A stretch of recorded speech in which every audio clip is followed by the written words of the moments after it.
Welcome back. Last week, we told you about the BBC, the British broadcaster, becoming the latest Western news organization to go in search of viewers and influence in the Middle East with its new Arabic language TV news channel. The BBC's Persian language radio service has been on the air since 1941, and America broadcasts into Iran through Radio Fardo, again in Persian. Here's the flip side of that story. The Iranian government is getting its message out too. It now broadcasts in 27 different languages.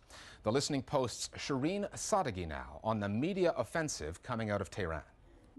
There's a new kid on the block of international broadcasting. Joining the ranks of the BBC World Service, The Voice of America, Russia Today, and others, Iran is now broadcasting in 27 different languages and will soon broadcast in Spanish in Latin America. Iran has actually taken a preemptive media strike in this field and done a great job. Whether I agree with Iran policies or not, that's a different issue. I disagree with many things they do or say, but I know they have taken the right decision by launching aggressive media outlets to convey their message and to make people aware of what Iran is doing and explain its policies to the world. Iranian government thinks that there is an international media conspiracy against it, and they think that the international media in general is part of this bigger imperialist Zionist conspiracy, and they want to fight it any way they can. Iran has called sanctions on its nuclear program illegal and a violation of international law. Ever since the 2005 election of conservative President Mahmoud Ahmadinejad, Iran's portrayal in the world media has been anything but positive. They are flexing their media muscles to assert their role in the area as well as to give their side of the story. Everybody's beaming onto Iran. Everybody's kind of, as far as Iranians are concerned, perhaps attacking, coming with their ideology and with their strategies to Iran. Then, of course, Iran would want to have the same possibilities, if not more.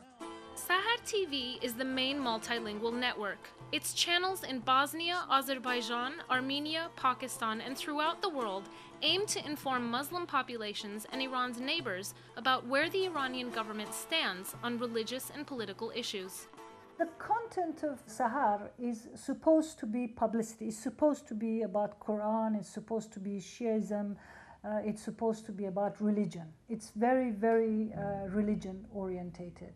The target audience primarily, if the broadcast is in Urdu or Bosnian or in Armenian, are the people, primarily are the people who are sympathetic to the Islamic Republic and are against United States and other people who are against the policies of the Iranian government. And the secondary target audience are the people who are willing to listen to the Islamic Republic's message, whatever that may be. The Iranian government's most popular channels, however, have been in Arabic, CNN-style 24-hour news-only networks. The channel Al-Alam gets over 60% of audience share in Iraq, and the television arm of Hezbollah, Al-Manar, a channel largely funded but not operated by the Iranian government, is the most watched channel in some parts of Lebanon. Al-Alam, which is the world, which was set up after the fall of Saddam Hussein in Iraq, and originally the intention was that it caters for Iraqi viewers, but they discovered they can reach wider audience. So now it is seen in most Arab countries, and actually everybody in the Arab world is aware of this station, which indicates it has viewers.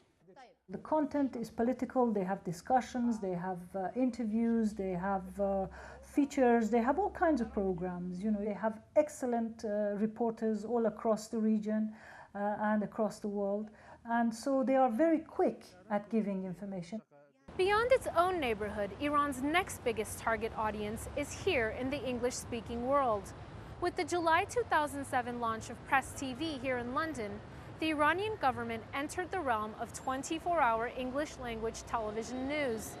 The purpose of Press TV is, I think, to present a kind of diplomatic face of Iran to the world, to show people a more pluralist country than they have imagined. Andrew Gilligan is the former BBC correspondent whose reports sparked an inquiry over whether the Blair government had ordered an intelligence dossier justifying the Iraq War to be, quote, sexed up. He now works for Iran's London-based English channel, Press TV. There are misperceptions of Iran in the West. It's clearly not a fully democratic country, but it's not a Saudi-style authoritarian dictatorship. And part of the interesting thing about Iran is it's a country in flux, and there are various channels and currents within Iran, some liberal, some not liberal.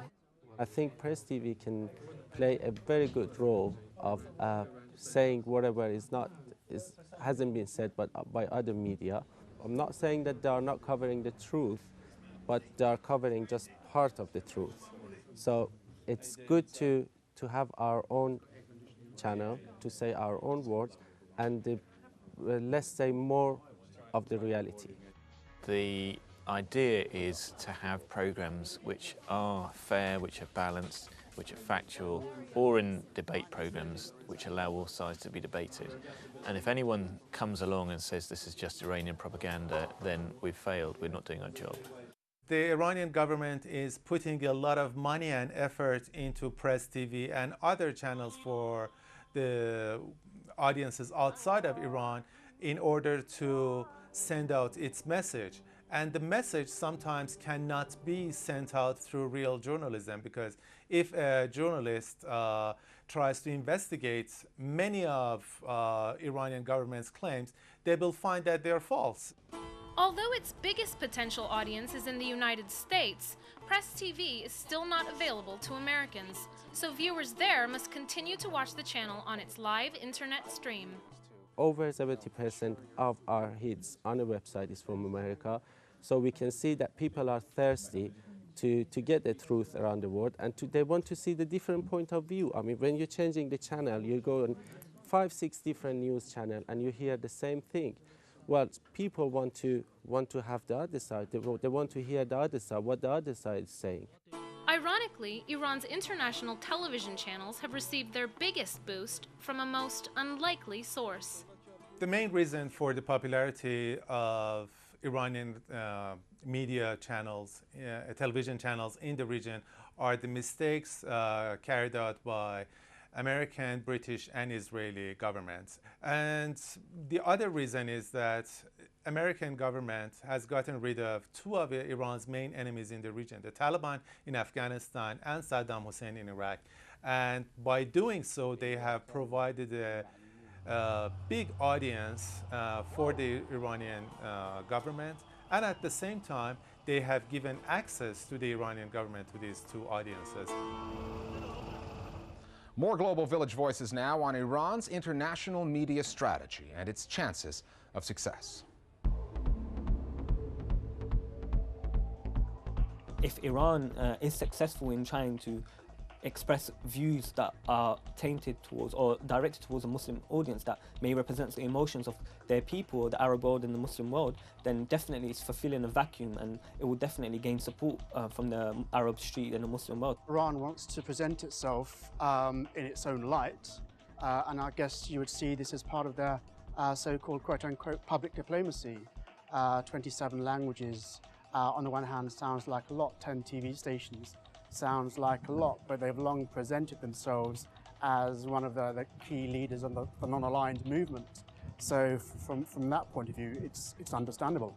Definitely, I think that it's an opportunity for the Iranian government and the Iranian people to get their views and their opinions and what they really like across to different people around the globe.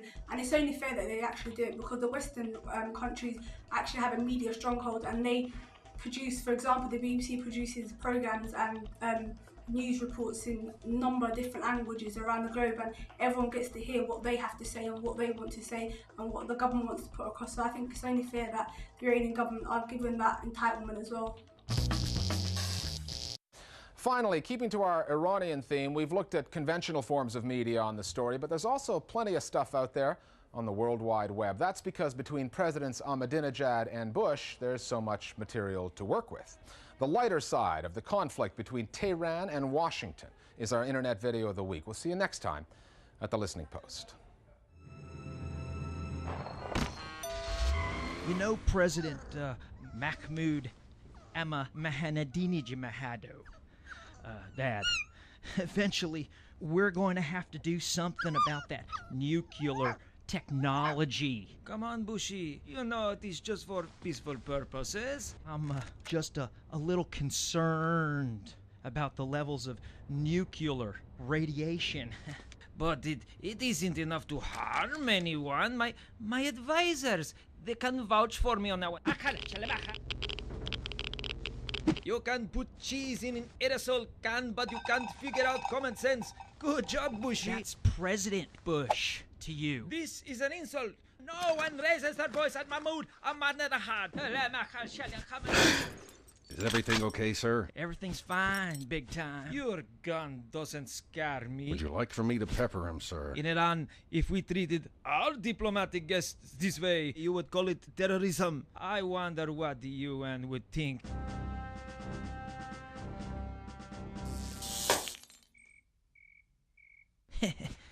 The UN wouldn't dare mess with Texas.